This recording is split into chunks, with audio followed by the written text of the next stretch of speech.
Assalamualaikum warahmatullahi wabarakatuh. Halo semuanya, apa kabar? Semoga semua yang melihat video ini sedang dalam keadaan yang sehat walafiat serta selalu dilindungi oleh Tuhan Yang Maha Esa. Hari ini kita berjumpa lagi di materi berikutnya dari mata kuliah kita di pemrograman berorientasi objek. Minggu yang lalu kita sudah berbicara tentang fondasi dari PBO atau OOP, yaitu kelas dan objek.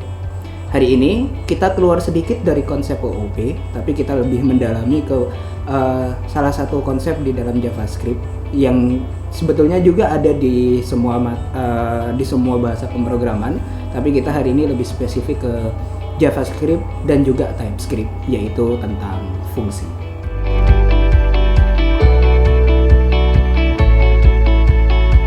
Function atau dalam bahasa Indonesia kita sebut sebagai fungsi. Ini adalah salah satu bagian yang hampir pasti selalu ada, bukan hampir ya, pasti selalu ada di semua bahasa pemrograman, tidak terkecuali untuk TypeScript maupun JavaScript. Hari ini kita akan perdalam tentang function di TypeScript dan juga JavaScript. Oke, sebelumnya coba kita ingat kembali apa itu sebetulnya function atau fungsi ya di dalam bahasa Indonesia. Fungsi itu sendiri adalah sebuah mekanisme yang ada di dalam pemrograman yang biasanya kita gunakan untuk membungkus suatu urutan kerja yang mana urutannya itu tetap, yang berubah hanya input dan output ya, sehingga nanti input yang dimasukkan ke sana akan bisa kita hasilkan menjadi output. Inputnya ini di dalam implementasinya adalah parameter fungsi. Jadi kita mengirimkan input melalui parameter-parameter yang sudah kita deklarasikan di dalam fungsi. Nah, kalau kita pelajari di minggu kemarin di OOP, fungsi itu sendiri menjelma menjadi sebuah metode di dalam kelas. Jadi metode di dalam kelas itu bentuknya adalah fungsi.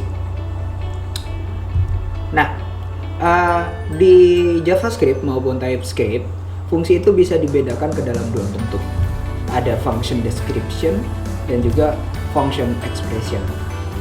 Apa itu function description dan apa itu function expression? Seperti apa perbedaannya? Mari kita bahas.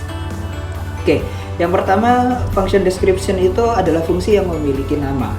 Sementara function expression, dia tidak punya nama, sehingga disebut juga sebagai anonymous function atau lambda function.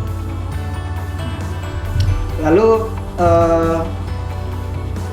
untuk function description, dia dideskripsikan menggunakan keyword function. Jadi saat kita membuat sebuah fungsi, kita tulis function di depannya, kemudian kita tulis namanya. Untuk fungsi-fungsi yang ada di luar kelas ya, jadi fungsi yang bukan metode begitu ya, atau kita sebut juga top level function. Sementara yang function expression, dia itu nanti akan menempel pada sebuah variabel atau property. Oke. Contohnya dari function description itu seperti ini. Saya punya sebuah fungsi penjumlahan. Nah, penjumlahan itu sendiri adalah nama dari fungsi tersebut, sehingga di sini fungsi itu dideskripsikan menggunakan sebuah nama, yaitu penjumlahan. Lalu cara memanggil fungsi ini ialah ya cukup dengan menyebutkan namanya saja tadi. Kalau dia memang membutuhkan parameter, kita kirimkan juga parameter ke dalamnya, seperti itu. Nah, ini bentuk yang paling umum. Ini dalam bentuk bahasa pemrograman yang prosedural ya. Kalau di dalam OOP, dia menjelma sebagai sebuah metode seperti ini. Penjumlahan berubah menjadi metode di kelas aritmatika kalau dalam contoh ini. Cara memanggilnya juga sama seperti tadi, cuma kita memanggilnya sekarang menggunakan objek. Oke, ini adalah bentuk yang paling umum yang biasanya kita pelajari. Nah, dari bentuk ini, dia bisa berubah menjadi bentuk yang lain dalam bentuk function expression, yaitu fungsi yang tanpa nama tadi. Bisa kita lihat di sini, total ini adalah sebuah variabel sebetulnya, tetapi kita assign sebuah function ke sana. Unik ya, biasanya kita assign sebuah nilai ke dalam sebuah variabel, tapi sekarang kita assign sebuah fungsi. Fungsi apa? Ini fungsi tanpa nama. Bisa Anda lihat setelah keyword function di sini tidak ada nama apapun. Fungsi ini tidak punya nama, tetapi dia melekat di variabel total ini. Bagaimana cara mengaksesnya? akhirnya total yang tadinya variabel seolah-olah dia sekarang berubah menjadi sebuah fungsi begitu. Oke. Jadi kita nanti kalau Anda membuat sebuah function expression seperti ini dan ingin memanggil functionnya, Anda cukup menyebut nama variabel di mana fungsi ini tadi menempel, kemudian ikutkan parameter-parameter yang memang dibutuhkan. Sehingga tidak ada perbedaan cara memanggil function expression dengan function description tadi. Perbedaannya adalah ini sebetulnya bukan fungsi. Ini bukan nama fungsi, melainkan nama variabel yang ditempeli oleh fungsi. Begitu. Jadi di sini Anda tahu bahwa fungsi tidak hanya bisa dideskripsikan dengan menyebut namanya, tapi juga bisa dideskripsikan tanpa menuliskan namanya, namun ditempelkan pada variabel yang nanti akan kita gunakan sebagai fungsi. Begitu. Ini adalah function expression di dalam bentuk pemrograman prosedural. Lalu bagaimana di dalam bentuk pemrograman OOP? Tidak ada perbedaan dengan yang di prosedural. Nah, di sini sekarang kita bisa lihat bahwa fungsi ini, fungsi tanpa nama ini menempel ke dalam sebuah properti. Jadi total bentuknya sebuah variabel, tapi karena dia ada di dalam kelas kita sebut dia sebagai properti. Fungsi yang tanpa nama ini menempel ke properti total. Cara mengaksesnya juga sama. Total yang tadinya seharusnya sebuah properti, sekarang kita perlakukan sebagai sebuah metode atau sebuah fungsi, gitu, karena dia udah ditempel oleh fungsi ini. Oke. Nah, khusus untuk function expression sendiri, kita bisa menuliskannya dalam bentuk yang lebih sederhana lagi, yaitu dalam format arrow function. Bagi yang belum tahu, format arrow function ini sebetulnya hanyalah mekanisme untuk menyederhanakan penulisan fungsi. Dia menggunakan notasi tanda panah begini, gabungan antara tanda sama dengan tanda lebih dari, sehingga membentuk sebuah tanda panah. Itu kenapa disebut sebagai arrow function. Arrow sama dengan panah. Oke. Contohnya begini. Sama seperti tadi. Jadi kalau tadi kita menuliskannya total sama dengan function, kemudian kita menuliskan parameter ini, lalu tanda kurung kurawal, kemudian return dan sebagainya sampai menghabiskan 3 baris ya di contoh sebelumnya. Kalau ini kita bisa kita sederhanakan seperti ini. Menggunakan tanda panah, langsung nilai balikan yang diinginkan oleh fungsi ini, fungsi tanpa nama ini. Begitu juga dengan metode yang kita deklarasikan di dalam sebuah kelas. Kalau tanpa parameter ya berarti cukup tanda buka kurung dan tutup kurungnya saja, kemudian tanda panah lalu nilai balikan yang diinginkan. Jadi kelihatan lebih sederhana. Oke. Jadi kalau Anda ingin mendeklarasikan sebuah fungsi tanpa nama, Anda bisa membuatnya menjadi lebih sederhana seperti ini. Catatannya adalah mekanisme ini hanya bisa dipergunakan untuk fungsi-fungsi yang nilai balikannya hanya ada satu ekspresi. Jadi kalau tadi begitu di body function langsung return dia, tidak perlu ada proses if else, proses for loop dan sebagainya ya. Tidak ada prosedur yang lain. Jadi input langsung jadikan output tanpa ada pengolahan yang lain. Itu bisa kita gunakan arrow function. Tapi kalau banyak yang harus dilakukan sebelum menghasilkan nilai balikan, maka terpaksa kita harus menggunakan mekanisme yang biasa. Oke. Begitu. Ini mungkin bisa jadi pengetahuan tambahan buat Anda yang memang belum pernah menggunakan mode arrow function begini. Oke. Yang ingin kita tekankan pada hari ini adalah sebetulnya fungsi di bahasa pemrograman JavaScript adalah sebuah objek. Oke. Dia bukan hanya secara sederhana dia bukan hanya kumpulan kode atau kumpulan string atau kumpulan kata yang membentuk tulisan yang kita anggap sebagai kode, tapi dia sebetulnya adalah sebuah objek. Begitu. Ya. Nah, karena dia adalah sebuah objek, maka dia bisa kita assign ke sebuah variabel, bisa kita tambahkan ke objek lainnya. Bahkan kita bisa membuat fungsi itu menjadi parameter atau argumen bagi fungsi yang lain. Oke. Contohnya begini. Saya buat sebuah kelas bernama Salam. Di dalam kelas Salam ini saya punya sebuah properti bernama Sapa. Properti atau variabel ini saya assign dengan halo. Nah, halo ini apa? Halo ini ternyata sebuah metode atau dalam hal ini fungsi ya. Hanya sebuah metode yang mengembalikan kata-kata hai begini nanti ke dalam layar. Nah, kemudian saat saya membuat sebuah objek dari kelas Salam, saya memanggil si halo, metode halo. ya tentu dia akan menghasilkan seperti ini. Kemudian saya memanggil properti Sapa, tapi juga saya tambahkan parameter begini, sehingga dia berperan sebagai sebuah method di sini. Oke.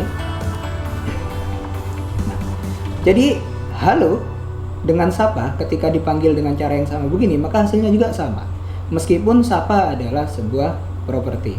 Nah, itu kenapa? Karena memang halo yang tadinya bertindak sebagai method, kita tempel sama seperti tadi ya di function expression, kita tempel ke properti Sapa, sehingga Sapa ini sekarang bisa bertindak sebagai sebuah method. Nah, itu spesialnya di JavaScript. Saya kurang tahu kalau di bahasa pemrograman yang lain, kalau memang mereka tidak menggunakan prinsip yang seperti ini, maka tentu tidak bisa ya. Tapi di JavaScript ini bisa. Begitu. Nah, berikutnya function sebagai argumen. Saya ambil sebuah contoh kasus mengurutkan data. Jadi di JavaScript itu kalau kita punya array dan kita ingin mengurutkan array-nya, array itu sudah membawa satu buah metode bernama sort. Oke. Namanya sort seperti ini. Bisa Anda perhatikan di sini, saya buat sebuah kelas data. Dia punya properti bilangan dan metode urutkan. Metode urutkan ini ketika dijalankan nanti akan mengurutkan data-data yang ada di dalam bilangan. Nah, bilangan ini sendiri adalah sebuah array gitu. Contohnya ini. Contohnya saya ingin mengurutkan data-data ini. Maka yang saya lakukan adalah saya membuat sebuah objek dari kelas data. Kemudian saya isi dulu properti bilangannya dengan data-data yang ada. Lalu saya urutkan. Begitu ya. Nah, ekspektasi kita atau harapan kita tentu ini urutannya begini: 1, 2, 4, 5, 6, 7, 8, dan 10. Begitu kan ya, berurut dari yang kecil ke yang besar. Faktanya hasilnya seperti ini. Kenapa kok salah? Ya, kenapa setelah 1 langsung 10? Kenapa tidak langsung 2? Oke. Secara default, metode sort di dalam JavaScript itu mengkonversi data-data ini tadi ke dalam string dulu. Jadi dia tidak dianggap sebagai sebuah angka di sini. Walaupun di sini kan menyebutnya number ya. Jadi setelah 1, ya dia akan mencari angka yang ada satunya lagi dan di belakangnya ada apa? Jadi 10 gitu. Kalau nanti ada 11, 15, maka itu akan didahulukan sebelum 2. Jadi ini tadi dianggap sebagai sebuah string yang diurutkan. Nah, lalu bagaimana mekanismenya agar ini bisa diurutkan sebagai sebuah angka? Nah, metode sort ini sendiri bisa menerima argumen tambahan opsional. Jadi bisa ada bisa enggak. Argumennya ini bukan berupa data, bukan berupa objek, melainkan berupa fungsi. Contohnya begini. Anda bisa lihat di dalam tanda kurungnya sort kita tulis sebuah fungsi. Nah, ini juga disebut sebagai callback function ya. Saya tulis di sini. Jadi fungsi yang kita masukkan sebagai argumen itu kita sebut sebagai callback function. Dia adalah sebuah lambda function atau anonymous function alias fungsi yang tidak punya nama. Sederhana, saya hanya membuat sebuah fungsi yang menerima 2 input yaitu x dan y, kemudian mengembalikan hasil pengurangan antara x dikurangi oleh y. Dia langsung bisa menghasilkan urutan yang benar seperti ini: 1, 2, 4, 5, 6, 7, 8, dan 10. Kenapa demikian? Karena begini cara kerjanya sort itu. Kalau nilai x dan y, kalau x ini lebih kecil dari y, artinya x dikurangi oleh y pasti hasilnya adalah negatif ya toh. Nah, kemudian kalau x-nya lebih besar dari y, tentu nanti hasilnya adalah positif. Dan kalau sama, x dan y ini sama, tentu hasilnya adalah 0, begitu ya. Nah, begitu hasilnya ini negatif, maka nanti nilai x itu akan ada di kirinya y, begitu. Jadi kalau katakan ini 1 dengan 5 ini nanti 1 dikurangi 5 ini negatif, berarti 1 ya tetap di sini, yang 5 tetap di kanan begitu. Nah, sebaliknya kalau ternyata yang y-nya lebih kecil, maka harus diputar posisinya. Kalau sama ya udah tetap berubah, begitu ya. Jadi dengan sederhana seperti ini, menambahkan satu buah callback function ke dalam metode sort ini, kita sudah bisa membuat hasil pengurutan ini jadi lebih benar lagi. Oke, itu contoh kasusnya di sini. Nah, tapi kita tidak membahas sort ini ya di sini. Yang ingin kita bahas adalah ternyata sort, sebuah metode atau sebuah fungsi ini bisa menerima fungsi lain. Oke, contohnya begitu, bisa menerima fungsi lain ke dalam argumennya, ke dalam parameternya. Nanti Anda pun ketika membuat sebuah fungsi, parameter yang diterima oleh fungsi itu tidak selalu harus berupa data, tidak juga harus berupa objek, tapi bisa juga sebuah fungsi yang lain, begitu. Oke, nanti sambil jalan di materi-materi berikutnya kita juga, Anda jangan kaget kalau mungkin saya berikan contoh, ada fungsi yang menerima fungsi lain. Oke. Nah, JavaScript juga unik.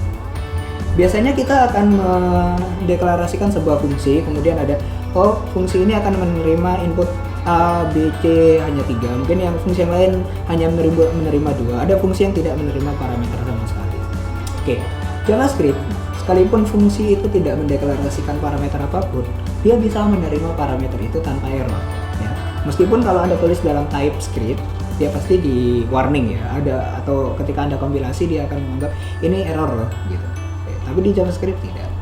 Contohnya begini, saya punya sebuah metode total di dalam kelas data. Dia tidak menerima input apapun ya, tapi dia akan mengembalikan sebuah hasil begitu. Dan di sini Anda bisa lihat saya melakukan perulangan untuk mengambil isi dari argumen. Nah, padahal argumen ini tidak pernah saya deklarasikan sama sekali di sini. Lalu apa argumen ini? Oke. Nah, ternyata di dalam setiap metode atau di dalam setiap function itu dia pasti membawa sebuah argumen. Argumen ini adalah array yang isinya adalah data-data atau parameter-parameter yang dimasukkan ke dalam metode tersebut. Nah, itu kenapa Anda bisa lihat di contohnya di sini, total itu tidak saya panggil tanpa parameter, ada yang saya panggil dengan 3 buah parameter, ada yang saya panggil dengan 6 buah parameter, dan bahkan seterusnya. Hasilnya akan jadi seperti ini. Kenapa? Artinya ini sudah berjalan ya, walaupun padahal dia kalau secara idealis atau secara teori ini harusnya error gitu. Di TypeScript kalau Anda compile ini akan error gitu. Tapi kalau Anda jalankan JavaScript-nya dia tetap berjalan. Karena memang JavaScript menerima parameter pada fungsi-fungsi walaupun fungsi itu tidak dideklarasikan parameternya. Itu yang unik dari JavaScript. Nah, jadi untuk materi hari ini memang saya hanya ingin memperkenalkan ini saja ke Anda, tidak banyak yang akan kita bahas, agar nanti kalau saya memberikan contoh-contoh yang, loh Pak ini kan seharusnya error kok masih jalan, Anda tidak kaget, karena itulah spesialnya JavaScript. Oke, jadi untuk materi hari ini cukup sederhana, simple aja, belum banyak harus yang saya ingin sampaikan. Semoga materi ini bisa menambah pengetahuan Anda, terutama tentang JavaScript. Di minggu berikutnya baru kita akan kembali ke konsep OOP yang lebih dalam. Terima kasih semuanya, sampai jumpa. Assalamualaikum warahmatullahi wabarakatuh.